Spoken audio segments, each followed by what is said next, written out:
नमस्ते मित्रों, excellence YouTube channel में आपका स्वागत है। हर खबर सबसे पहले पाने के लिए इस चैनल को सब्सक्राइब करें, वीडियो को लाइक करें और सभी के साथ शेयर करें। धन्यवाद। हेलो दोस्तों, आज का वीडियो बहुत ही इंपॉर्टेंट होने वाला है क्योंकि आज का वीडियो में हम लोग देखेंगे कि जीडीएस रूल 3 ट्रांसफर पोर्टल में कैसे ट्रांसफर के लिए अप्लाई करना है। तो अगर आप भी इस बार जीडीएस रूल 3 ट्रांसफर पोर्टल में अपने ट्रांसफर के लिए अप्लाई करना चाहते हैं तो आप ये वीडियो को बिना स्किप करें A to Z पूरा देखें, क्योंकि इस वीडियो में हम लोग step by step A to Z पूरा प्रोसेस आपको दिखाएंगे। उसके बाद आप खुद से ही अपने मोबाइल से ही जीडीएस रूल 3 ट्रांसफर पोर्टल में ट्रांसफर के लिए अप्लाई कर सकते हैं दोस्तों। तो सबसे पहले आपको चले आना है जीडीएस रूल 3 ट्रांसफर पोर्टल की जो ऑफिशियल वेबसाइट है वहां पर। तो इसका लिंक है rule3.cpt.gov.in। मैं इसका लिंक डिस्क्रिप्शन बॉक्स में भी दे दूंगा, आप वहां से सीधा क्लिक करके इस पोर्टल पर आ सकते हैं दोस्तों। तो दोस्तों, मैं आपको और एक बात बताना चाहता हूँ। जीडीएस रूल 3 ट्रांसफर पोर्टल में अप्लाई करने के पहले सबसे इंपॉर्टेंट काम है अपना डिटेल्स और मोबाइल नंबर रूल 3 पोर्टल में अपडेट कराना। तो अगर आप अभी तक भी अपना मोबाइल नंबर और details GDS rule 3 transfer portal में अपडेट नहीं कराए हो तो आप जल्दी से जल्दी वो काम कर लीजिए। कौन सा फॉर्मेट में आपका डिटेल्स सबमिट करना है डिवीजन ऑफिस, उसका रिगार्डिंग वीडियो ऑलरेडी इस चैनल पर उपलब्ध है। मैं डिस्क्रिप्शन बॉक्स में भी लिंक दे दूंगा, आप वहां से क्लिक करके सीधा वो वीडियो देख सकते हैं। 3 फॉर्मेट बताया गया है अभी तक, तीनों फॉर्मेट में भी आप एप्लीकेशन सबमिट कर सकते हैं। कोई भी एक फॉर्मेट में अगर आप अप्लाई करते हैं ऑफलाइन तो चलेगा। तो रूल 3 पोर्टल में अप्लाई करने के पहले आपको ऑफलाइन डिटेल्स अपडेट करना है। सबसे पहले आपका डिवीजन का जो एसए है यानी कि सिस्टम एडमिनिस्ट्रेटर, उनको आपको कांटेक्ट करना है। उनके द्वारा रूल 3 पोर्टल में आपको अपना डिटेल्स और मोबाइल नंबर जो है अपडेट कराना ही है। अगर आप एक काम नहीं करते हैं पोर्टल ओपन होने के पहले तो आपका ट्रांसफर नहीं होगा। आप जीडीएस रूल 3 ट्रांसफर पोर्टल में अप्लाई नहीं कर सकते हैं या आप लॉगिन भी नहीं कर सकते हैं। और एक बात, सब कुछ सही से फिलअप करना है। अगर आप आपका डिटेल्स, मोबाइल नंबर, आपका वर्किंग आवर्स, ऑफिस लेवल, ये सब कुछ अगर गलत दे देते हैं तो ट्रांसफर में भी गलती हो जाएगा, बाद में आपको प्रॉब्लम आएगी। तो आपको मैं यही सुझाव दूंगा कि आप सही से सब कुछ फिलअप करके जो एप्लीकेशन प्रोफार्मा दिया गया है पीडीएफ वो डाउनलोड करके डिवीजन ऑफिस सबमिट कीजिए। पीडीएफ का जो लिंक है वो मैं आपको दे दूंगा, आप टेलीग्राम चैनल या फिर व्हाट्सएप ग्रुप ज्वाइन कर लीजिए, उधर पर मैं पीडीएफ आपको उपलब्ध करवा दूंगा। तो दोस्तों, रूल 3 पोर्टल में अगर आप चले आते हैं तो इधर पर देखिए कैंडिडेट एसओपी एक सेक्शन है। अगर आप इधर पर क्लिक करते हैं तो कैसे स्टेप बाय स्टेप अप्लाई करना है उसका पीडीएफ आपको प्राप्त हो जाएगा। एसओपी स्टैंडर्ड ऑपरेटिंग प्रोसीड्यूर जो होता है वो आपको मिल जाएगा। लेकिन दोस्तों, मैं इस वीडियो में स्टेप बाय स्टेप करके आपको दिखाने वाला हूँ। तो दोस्तों, इधर पर देखिए, सबसे पहले इधर पर दिया गया है जीडीएस लॉगिन सेक्शन। तो आपको सबसे पहले रूल 3 पोर्टल पर लॉगिन करना है। तो अगर आप आपका आईडी इधर पर डाल देते हो तो देखिए दोस्तों, मैं अपना आईडी इधर पर डाल दूंगा और पासवर्ड अगर आप कोई भी डाल दे, क्योंकि मैं अभी तक भी पासवर्ड सेट नहीं किया हूं। तो अगर आप लॉगिन पर क्लिक करें इधर पर तो देखिए आपको एरर दिखाएगा। तो इधर पर लिखा है, देखिए, mobile number is not updated, please contact your DO for updating mobile number. तो आपका जो मोबाइल नंबर है वो रूल 3 पोर्टल में अपडेटेड नहीं है, आपको डिवीजन ऑफिस कांटेक्ट करना पड़ेगा आपके मोबाइल नंबर अपडेट करने के लिए। तो दोस्तों, मैं पहले ही आपको बता चुका हूं कि मोबाइल नंबर अपडेट कराए बिना आप पोर्टल में अप्लाई नहीं कर सकते। तो ओके पर आपको क्लिक कर देना है। तो दोस्तों, एक बार अगर आप मोबाइल नंबर अपडेट करा देते हैं उसके बाद आपको नीचे क्लिक करना है, क्लिक हेयर टू सेट और रिसेट पासवर्ड। तो मोबाइल नंबर अपडेट कराने के बाद आपके पास आपका आईडी होगा, जीडीएस आईडी, लेकिन पासवर्ड नहीं होगा। तो पासवर्ड प्राप्त करने के लिए आपको पासवर्ड सबसे पहले एक बनाना पड़ेगा। तो इसके लिए नीचे क्लिक हेयर टू सेट और रिसेट पासवर्ड, इस पर आप क्लिक करेंगे। तो दोस्तों, क्लिक करने के बाद ऐसा एक स्क्रीन ओपन हो जाएगा। आप इधर पर देख सकते हैं GDS ID, enter CSI ID. GDS ID यानी कि आपका जो एम्प्लॉय आईडी होता है उसी को जीडीएस आईडी कहा गया है, ठीक है। तो इधर पर आपका जीडीएस आईडी डाल देना होगा। मैं डाल देता हूं। उसके बाद एक पासवर्ड आपको एंटर करना पड़ेगा। तो दोस्तों, याद रखिएगा, यही पासवर्ड आपको फर्दर फ्यूचर में जरूरत पड़ेगी पोर्टल में लॉगिन करने के लिए। तो सही से एक पासवर्ड फिलअप कीजिए। तो मैं एक कोई भी पासवर्ड डाल देता हूं और इसको मुझे याद भी रखना है। तो री एंटर पासवर्ड, इधर पर जो पासवर्ड आप इधर भी एंटर किए हो वही इधर पर डालना है सही सही। तो मैं डाल देता हूं, ठीक है। तो डाल देने के बाद इधर पर आपको सबमिट पर क्लिक करना है दोस्तों। ठीक है,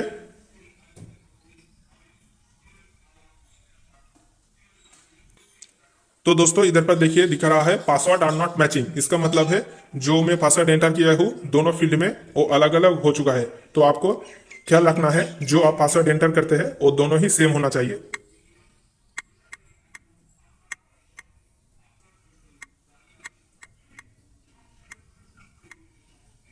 तो मैं सबमिट पर क्लिक करूंगा तो देखिए फिर भी मोबाइल नंबर अपडेटेड नहीं है। अगर आप मोबाइल नंबर अपडेट कर लेते हो तो आपको ये प्रॉब्लम बाद में नहीं आएगा दोस्तों। तो दोस्तों आईडी और पासवर्ड दोनों ही एंटर करने के बाद अगर आप सबमिट बटन पर क्लिक करेंगे तो ऐसा एक पॉपअप आएगा। इधर पर लिखा है OTP send to your mobile number. तो जो मोबाइल नंबर आप रजिस्टर किए हो अपना डिविजन ऑफिस से वो मोबाइल नंबर पर आपका एक ओटीपी जाएगा। तो वो ओटीपी को आपको नोट करना है। इधर पर ओके पर आप क्लिक कीजिएगा। ओके पर क्लिक करने के बाद दोस्तों आपका जो ओटीपी मोबाइल पर रिसीव हुआ है उस ओटीपी को इधर पर डाल देना है और उसके बाद सबमिट ओटीपी पर क्लिक करना है। तो दोस्तों अगर आप कोई भी पासवर्ड सेट करे बिना अगर जीडीएस लॉगिन सेक्शन में लॉगिन करने जाओ तो आपको ऐसा एक पॉपअप दिखाएगा, your password has not been set, please set your password by using the below link. तो जो प्रोसीड्यूर में बताया हूँ ओटीपी की द्वारा कैसे पासवर्ड सेट करना है वो प्रोसेस आपको फॉलो करना पड़ेगा अगर आपको ऐसा पॉपअप दिखाता है। तो दोस्तों ओटीपी रिसीव होने के बाद आपका पासवर्ड सेट हो जाएगा। तो जो पासवर्ड आपने सेट किया है वो पासवर्ड इधर पर डाल देना है और आपका एम्प्लॉय आईडी इधर पर डाल देना है और उसके बाद लॉगिन पर क्लिक करना है। तो लॉगिन पर अगर आप क्लिक करते हैं तो आपको लॉगिन कराया जाएगा और एक नया विंडो ओपन होगा। यहाँ पर देखिए दोस्तों लॉगिन करने के बाद ऐसा एक स्क्रीन ओपन होगा। यहाँ पर लॉग्ड इन एज आपका नाम दिखाएगा। इधर पर 3 बटन होगा, होम, यूटिलिटीज और लॉग आउट। होम पर अगर आप क्लिक करते हैं तो होम पेज पर आ जाएगा। लॉग आउट पर अगर आप क्लिक करते हैं तो आप जो लॉगिन किए हैं उससे लॉग आउट हो जाओगे और यूटिलिटीज पर आपको क्लिक करना है। यूटिलिटीज पर क्लिक करने के बाद नीचे देखिए और एक ऑप्शन ओपन हो जाएगा, रूल 3 एप्लीकेशन। तो आपको रूल 3 एप्लीकेशन पर क्लिक करना है। तो दोस्तों रूल 3 एप्लीकेशन पर क्लिक करने के बाद आपको नीचे यहाँ पर एक विंडो ओपन हो जाएगा। इधर पर एम्प्लॉय डिटेल्स और दूसरा है एप्लीकेशन डिटेल्स, दोनों सेक्शन ओपन हो जाएगा। यहाँ पर आपको बहुत ही केयरफुली स्टेप बाय स्टेप सब कुछ फिलअप करना पड़ेगा। तो दोस्तों सबसे पहले देखिए एम्प्लॉय आईडी कुछ ऐसा फील्ड है जो पहले से ही भरा हुआ रहेगा। जो आप डिविजन से डिटेल्स अपडेट कराते हो रूल 3 पोर्टल पर वो डिटेल्स यहाँ पर ऑलरेडी अपडेटेड ही रहेगा। लेकिन कुछ डिटेल्स ऐसा भी है जिसको आपको खुद सिलेक्ट करना पड़ेगा। जैसे एम्प्लॉय आईडी पहले से ही सिलेक्ट रहेगा। Name of the office working, तो जिस ऑफिस पर आप काम कर रहे हैं वो उस ऑफिस का नाम इधर पर रहेगा। डेजिग्नेशन, आपका डेजिग्नेशन बीपीएम या फिर एबीपीएम। टीआरसी लेवल आपको सिलेक्ट करना है। तो सिलेक्ट करेंगे तो लेवल 1 लेवल 2 दो ऑप्शन दिखाएगा। जेंडर अगर सिलेक्ट करते हैं तो आपका मेल फीमेल कौन सा जेंडर है सिलेक्ट कीजिएगा। ईमेल ऑप्शनल है दोस्तों, आप ईमेल डाल भी सकते हैं, नहीं भी डाल सकते हैं। तो अच्छा ये होगा कि आप ईमेल डाल दें। डेट ऑफ एंगेजमेंट, आपका ज्वाइनिंग डेट क्या है इधर पर डाल देना है। एम्प्लॉय कम्युनिटी, तो आपका खुद का कम्युनिटी क्या है वो इधर पर डाल देना है। अगर आपका खुद का कम्युनिटी ओबीसी है तो ओबीसी, अगर आप एससी एसटी है तो एससी एसटी डाल देना है। ठीक है दोस्तों। तो एम्प्लॉय कम्युनिटी और सिलेक्टेड एंड कम्युनिटी ये दोनों अलग है दोस्तों। एम्प्लॉय कम्युनिटी का मतलब होता है एम्प्लॉय का खुद का कम्युनिटी।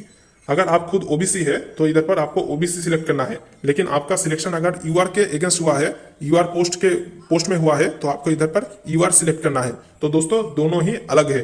एम्प्लॉय कम्युनिटी मतलब है एम्प्लॉय का खुद का कम्युनिटी और सिलेक्टेड अगेंस्ट कम्युनिटी का मतलब जो पोस्ट में आप सिलेक्टेड हुए हो उस पोस्ट का कम्युनिटी कौन था, मतलब कि कौन सी कास्ट के अगेंस्ट वो पोस्ट डिक्लेयर हुआ था, कौन सी कम्युनिटी के अगेंस्ट वो पोस्ट रिजर्व था। तो ये इधर पर आपको सिलेक्ट करना है। पीडब्ल्यूडी स्टेटस, अगर आपका पीडब्ल्यूडी यस है तो यस है, ये सिलेक्ट करना पड़ेगा और नो है तो नो सिलेक्ट करना पड़ेगा। तो एम्प्लॉय नेम, आपका नाम पहले से ही होगा। अकाउंट ऑफिस का नाम, वर्किंग आवर्स, तो दोस्तों आप कितने घंटे काम करते हैं। लेवल 1 में अगर है तो 4 घंटे, लेवल 2 में अगर है तो 5 घंटे सिलेक्ट करना है। आधार नंबर आपको डाल देना है। मोबाइल नंबर पहले से ही अपडेटेड होगा। डेट ऑफ बर्थ इधर पर देखिए डाल देना है। ड्यू डेट ऑफ डिस्चार्ज, तो कब आपका रिटायरमेंट होगा, डिस्चार्ज आप कब हो गए उसका डेट इधर पर लिखा है। ये आपको कैलकुलेट करके इधर पर देना होगा। सिलेक्टेड अगेंस्ट कम्युनिटी, तो कौन सी कम्युनिटी के अगेंस्ट आप सिलेक्टेड हुए हो वो इधर पर देना होगा। आपका पोस्ट का कम्युनिटी क्या है इधर पर सिलेक्ट करना होगा। कॉम्पेशनेट स्टेटस, आप अगर यस है तो यस, नो है तो नो। कॉम्पेशनेट ग्राउंड में बहुत का अपॉइंटमेंट होता है, तो कॉम्पेशनेट ग्राउंड में अगर आपका अपॉइंटमेंट हुआ था तो इधर पर यस सिलेक्ट करना होगा, अगर नहीं हुआ था तो नो सिलेक्ट करना होगा। और नीचे देखिए एप्लीकेशन डिटेल्स में 3 सिलेक्ट करना होगा। अप्लाइंग ग्राउंड, तो इधर पर स्पाउस ग्राउंड में अगर आप अप्लाई करते हैं तो स्पाउस ग्राउंड सिलेक्ट करेगा, अगर नॉर्मल ग्राउंड है तो नॉर्मल ग्राउंड सिलेक्ट कीजिएगा। Number of times rule 3 avail, तो कितने बार आप रूल 3 ट्रांसफर के लिए ऑलरेडी अप्लाई कर चुके हैं वो इधर पर लिखना है। तो एक मेल कैंडिडेट आपका पूरा सर्विस पीरियड में सिर्फ 2 ही बार ट्रांसफर के लिए अप्लाई कर सकता है, और एक फीमेल कैंडिडेट टोटल 3 बार अप्लाई कर सकता है। तो आप पहले अगर एक बार ट्रांसफर ले चुके हैं तो आप फिर एक बार ट्रांसफर के लिए अप्लाई कर सकते हैं। तो एक बार अगर लिए है तो इधर पर 1 डाल देना है। अगर एक फीमेल कैंडिडेट पहले 2 बार ट्रांसफर अवेल कर चुके हैं तो इधर पर 2 डाल देना है। लास्ट अवेल डेट, तो अगर आप पहले भी एक बार लिए हो तो कब आपका ट्रांसफर हुआ था, मतलब कि लास्ट का आप ट्रांसफर अवेल किए थे उसका डेट इधर पर डाल देना है। और सब कुछ डालने के बाद नीचे वैलिडेट डिटेल्स पर आपको क्लिक करना है। तो दोस्तों वैलिडेट डिटेल्स पर क्लिक करने के बाद आएगा आपका मोस्ट इंपॉर्टेंट काम, चूज योर प्रेफरेंसेस। आप कौन कौन से पोस्ट के लिए अप्लाई करते हो, प्रेफरेंस देते हो, वो आप इधर पर दे सकते हैं। तो सबसे पहले आपको सिलेक्ट सर्कल, आप जिस सर्कल में ट्रांसफर लेकर जाना चाहते हैं वो सर्कल सिलेक्ट करना है। उसके बाद डिविजन सिलेक्ट करना है। उसके बाद ऑफिस, तो एक के बाद एक सिलेक्ट करना है। मान ले अगर आप बिहार सर्कल में जाना चाहते हैं तो बिहार सर्कल अगर सिलेक्ट करते हैं तो बिहार के अंदर जो भी सारे डिवीजन है वो इधर पर ओपन हो जाएगा। और डिवीजन सिलेक्ट करने के बाद उस डिवीजन में कितने सारा वैकेंसी इस बार पोर्टल में डिक्लेयर किया गया है सबका लिस्ट आ जाएगा। आप उसके अकॉर्डिंग आपका ऑफिस सिलेक्ट कर सकते हैं दोस्तों। तो ध्यान रखना है दोस्तों, आप मैक्सिमम 10 पोस्ट के लिए प्रेफरेंस दे सकते हैं, लेकिन बहुत सारे बार ऐसा होता है कि जीडीएस भाई बहन 10 पोस्ट के लिए अप्लाई नहीं कर सकते हैं, सिर्फ उनको 3-4 ही पोस्ट प्रेफरेंस के लिए दिया जाता है। ऐसा क्यों होता है, तो इसका कारण यही है कि एक डिवीजन में सारा वैकेंसी दिखाया नहीं जाता है, या फिर बहुत बार ऐसा भी होता है कि डिवीजन में वैकेंसी 10 नहीं होता है, उससे कम होता है 4 या फिर 5, और आपको सिर्फ वही सारे वैकेंसी दिखाया जाता है जो जिसके लिए आप ट्रांसफर के लिए एलिजिबल हो। मतलब कि अगर आप लेवल 2 का कोई बीपीएम है तो अगर आप ट्रांसफर लेना चाहते हैं तो सिर्फ आपको लेवल 2 का जो सारे बीपीएम का वैकेंट पोस्ट है वही दिखाएगा, लेवल 1 का बीपीएम का वैकेंट पोस्ट आपको नहीं दिखाएगा। लेकिन अगर आप एक लेवल 2 का एबीपीएम है तो आपको लेवल 1 का बीपीएम भी दिखाएगा और लेवल 2 का एबीपीएम भी ट्रांसफर के लिए दिखाएगा। तो दोस्तों आपको यहाँ पर सही से सब कुछ सिलेक्ट करना है। अगर आप बीओ सिलेक्ट कर लेते हैं तो उधर पर उसके बाद ऐड प्रेफरेंस पर क्लिक करेंगे।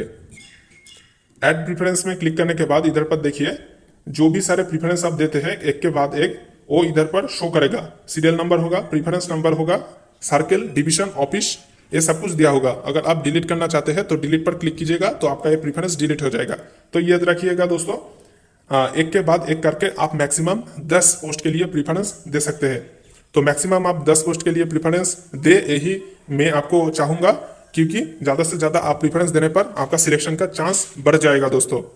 अगर आपको डिवीजन में ज्यादा वैकेंसी नहीं दिखा रहा है तो आप कोशिश कीजिएगा कि आप जिस पोस्ट में ट्रांसफर लेना चाहते हैं सिर्फ उसी पोस्ट में अप्लाई करने के लिए, ठीक है दोस्तों। तो कंपटीशन ज्यादा होगा अगर वैकेंसी कम डिक्लेयर किया गया है। तो उसके बाद अगर आप एक ही प्रेफरेंस देते हो या फिर 10 भी देते हो तो एक के बाद एक लिस्ट इधर पर दिखाएगा। उसके बाद आपको सबमिट पर क्लिक करना है, और अगर आप कैंसिल करते हैं तो कैंसिल हो जाएगा। तो सबमिट पर क्लिक कीजिएगा।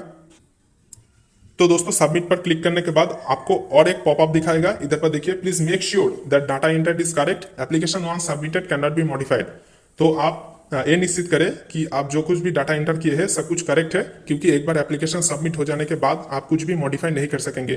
तो सब कुछ चेक कर लेना है, आप ठीक ठाक रेफरेंस दिए हो कि नहीं, डिटेल सब कुछ सही से अपडेट किए हो कि नहीं, ये सब कुछ चेक कर लेना है। उसी के बाद कॉन्फर्म बटन पर क्लिक करना है। तो दोस्तों जीडीएस रूल 3 ट्रांसफर पोर्टल में आपको मॉडिफिकेशन के लिए भी 2 दिन का समय मिलता है। आप पोर्टल में करेक्शन कर सकते हो एप्लीकेशन, लेकिन सब कुछ करेक्शन नहीं कर सकते हो। सिर्फ ऑप्शन या फिर प्रेफरेंस चेंज करने तक ही आपका जो करेक्शन है वो सीमित रहता है। इसीलिए कोशिश ये कीजिएगा कि बहुत ही केयरफुली फॉर्म भरिएगा और सब कुछ चेक कर लीजिएगा बार बार, क्योंकि एक बार अगर गलती से कोई भी मिस इन्फॉर्मेशन सबमिट हो गया है तो आप बाद में उसको करेक्ट नहीं कर सकते हो, और बाद में जब वेरिफिकेशन होगा आपका मैनुअली तो तब आपको जो आपका जो एप्लीकेशन है वो रिजेक्ट कर दिया जाएगा। तो कॉन्फर्म पर क्लिक करिएगा आप। तो उसके बाद आपको और एक पॉपअप दिखाएगा कि your rule 3 request has been submitted successfully, कि आपका रूल 3 रिक्वेस्ट जो है वो सक्सेसफुली सबमिटेड हो गया है। आपको ओके पर क्लिक करना है। तो दोस्तों ओके पर क्लिक करने के बाद इधर पर देखिए और एक पॉप विंडो ओपन हो जाएगा। इधर पर आपका नाम लिखा होगा और दिखाएगा your rule 3 request has been successfully submitted, reference number is dot dot dot dot. तो आपका रूल 3 रिक्वेस्ट सक्सेसफुली सबमिट हो चुका है। आपको एक यूनिक रेफरेंस नंबर दे दिया जाएगा दोस्तों। ये रेफरेंस नंबर जो है आपको कॉपी करके नोट करके रखना होगा। आप स्क्रीनशॉट भी ले सकते हैं। फ्यूचर में आप जब का वेरिफिकेशन होगा या फिर कोई भी कम्युनिकेशन होगा आपके साथ, तो आपको ये रेफरेंस नंबर की जरूरत पड़ेगा दोस्तों। तो रेफरेंस नंबर को बहुत ही संभल कर रखना होगा। हर एक जो रूल 3 पोर्टल में अप्लाई करता है सबको एक यूनिक सा रेफरेंस नंबर दे दिया जाता है दोस्तों। जैसा आप अगर जीटीएस ऑनलाइन एंगेज में अप्लाई करते हो तो आपको एक यूनिक रेफरेंस नंबर दिया जाता है। ऐसे रूल 3 पोर्टल पर अप्लाई करने पर भी आपको रेफरेंस नंबर दिया जाता है। तो दोस्तों ऐसे कंप्लीट हो गया आपका रूल 3 एप्लीकेशन दोस्तों। तो आप ऐसे आपका जो ट्रांसफर है उसके लिए अप्लाई कर सकते हैं, खुद ही अपने मोबाइल से ही अप्लाई कर सकते हैं। लेकिन दोस्तों आपको केयरफुल रहना होगा कि हर चीज आपको सही से फिलअप करना है, डिटेल्स सबमिट अच्छे से करना है, प्रीफरेंस सही से देना है। तो दोस्तों अगर आप तक अभी भी अपने मोबाइल नंबर और आपका डिटेल्स रूल 3 पोर्टल पर अपडेट नहीं किए हो तो आप तुरंत कर लीजिए। कैसे करना है, डिवीजन का मेल में कैसे भेजना है, डिवीजन का ईमेल आईडी कैसे आपको पता करना है और एप्लीकेशन फॉर्मेट कैसे फिलअप करना है, डिटेल्स का स्टेप बाय स्टेप कैसे सुपरिटेंडेंट को भेजना है थ्रू पोपर चैनल, पहले एसपी को भेजना है फिर सुपरिटेंडेंट को भेजना है, तो कैसे भेजना है फुल प्रोसीड्योर इस चैनल पर उसके रिगार्डिंग वीडियो उपलब्ध है। मैं डिस्क्रिप्शन बॉक्स में उसका लिंक दे दूंगा, आई बटन पर भी दे दूंगा। आप उधर पर डिस्क्रिप्शन बॉक्स में नीचे स्क्रॉल कर वो वीडियो देख सकते हैं दोस्तों। तो जीटीएस रूल 3 ट्रांसफर पोर्टल में अप्लाई करने के समय अगर आपको कोई प्रॉब्लम आता है तो आप वीडियो का कमेंट सेक्शन में जरूर कमेंट कीजिएगा। आपका हर एक सवाल का जवाब दिया जाएगा दोस्तों। और इस चैनल का जो ऑल इंडिया जीटीएस ग्रुप का टेलीग्राम चैनल है वो भी ज्वाइन हो जाइए। उधर पर हर नोटिस हर जानकारी सबसे पहले आपको दिया जाता है। और जो व्हाट्सएप ग्रुप है उसका भी लिंक डिस्क्रिप्शन बॉक्स में दिया गया है। आप उधर से क्लिक करके जो ऑल इंडिया जीटीएस ग्रुप है व्हाट्सएप ग्रुप उधर पर ज्वाइन हो सकते हैं। आप मुझको पर्सनली भी मैसेज कर सकते हैं। कोई भी प्रॉब्लम अगर आता है तो मैं उधर पर आपको तुरंत सोल्यूशन दे दूंगा। और जो पीडीएफ है एप्लीकेशन फॉर्मेट का वो भी मैं उपलब्ध कर दूंगा। आप उधर से डाउनलोड करके प्रिंट करके एप्लीकेशन सबमिट कर सकते हैं ऑफलाइन अपना division office mobile number register करने के लिए। तो दोस्तों आशा करते हैं ये वीडियो आपके लिए बहुत ही हेल्पफुल रहा है। तो ऐसे ढेर सारे वीडियो पाने के लिए हमारे साथ जुड़े रहे, चैनल को सब्सक्राइब करके रखें, वीडियो को ज्यादा से ज्यादा शेयर करें दोस्तों। तो मिलते हैं नेक्स्ट वीडियो में, तब तक के लिए धन्यवाद। तो दोस्तों आशा करते हैं कि ये वीडियो आपके लिए हेल्पफुल रहा होगा। ऐसे और भी ढेर सारे खबर सबसे पहले पाने के लिए वीडियो को लाइक करें, ज़्यादा से ज़्यादा शेयर करें और चैनल को सब्सक्राइब करें। धन्यवाद।